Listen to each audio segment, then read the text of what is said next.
We often think building amazing software is all about writing beautiful code or having this really elegant design.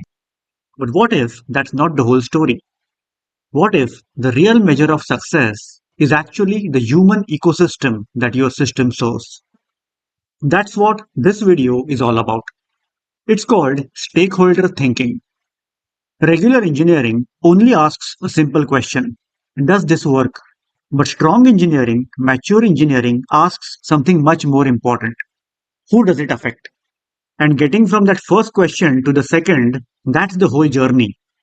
You can think about it like growing in your career.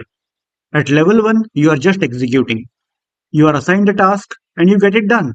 But level 2, that's where real ownership comes in. And ownership isn't just about your small piece of code. It's about expanding your boundary of responsibility to cover the full impact of everything you build. So, who are these people that we are affecting? Let's start with the most direct ones. Let's call them the inner circle. These are your users, or maybe we should call them operators. These are the folks who are literally living inside the system you built. They are the ones logging in every day. They are the ones clicking the buttons and staring at the dashboards you designed. Their entire workday is shaped by the choices you made. Imagine this. You are building an alerting mechanism for when things go wrong in production.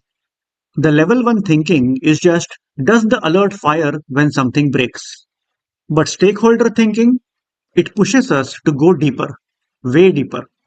Instead of just, does it work? You start asking these kind of questions. Are we about to burn out our on-call engineers with a flood of alerts? When an alert does fire at 3 a.m., is it clear enough for someone to actually do something about it? Will the support team be able to solve this on their own? Or does it always have to be escalated? And did we document this so that the next person who looks at it understands why we did it this way? And suddenly, you are not just designing for a machine, you are designing for a human being. And this just nails it.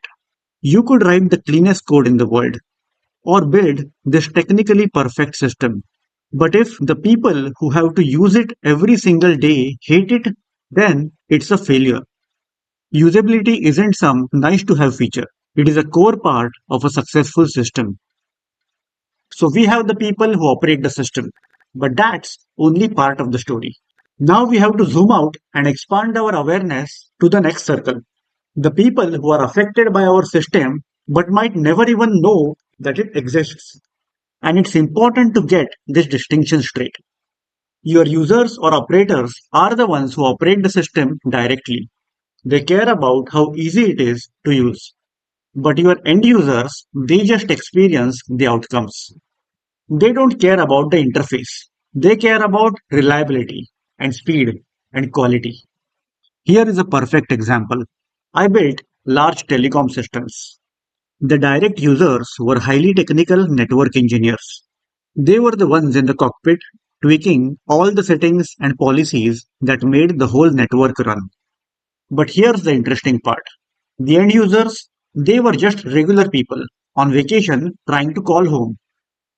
They never saw our system, never even knew it existed, and yet their entire experience, whether their call dropped, how fast their maps loaded, all of it depended completely on the system those engineers were using. If we had only designed for the engineers, we would have completely missed the point. So now we have users and we have end users. But the circle is even bigger. To really understand the full picture, you have to see the entire ecosystem of players who are involved, even if they are invisible to you. We will start with the business owners. They are thinking about things like revenue, cost, and risk. Every technical choice you make ultimately has to link back to these things. Is it making us money? Is it saving us money? Is it exposing us to risk? Then you have the ops and support teams. These are the people on the front lines. When your system is a pain to diagnose or the error messages make no sense, they are the ones who feel that pain. They are the ones on phone with an angry customer. And what about QA? Their whole world is testability and having confidence in a release.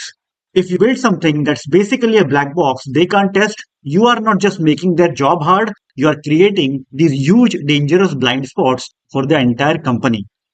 And don't forget leadership. They are looking at the 30,000-foot view.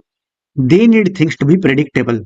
When you make well thought out technical decisions, you are actually giving them the confidence they need to plan for the future. And finally, the most forgotten stakeholder of all, future engineers. That includes you 6 months from now.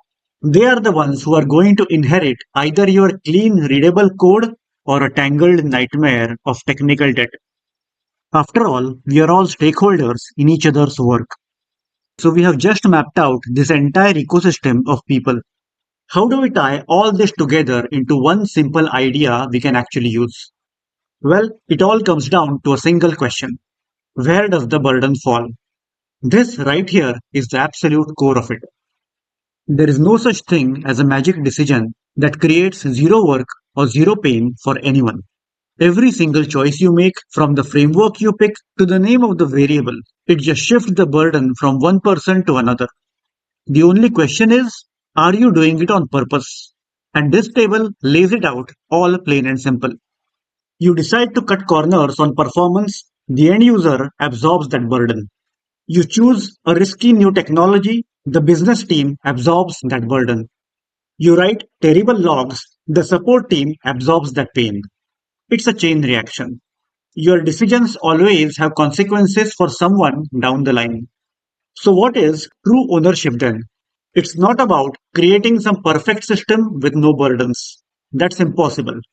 Real ownership is about knowing. It's knowing who is carrying which burden because of a decision you made, and then doing everything you can to make that burden manageable for them. It's an act of foresight, and that leaves us with one final thought to take home with you. As you go back to your work, just look at what you're building and ask yourself this: is this thing I'm making just functional? Does it just work?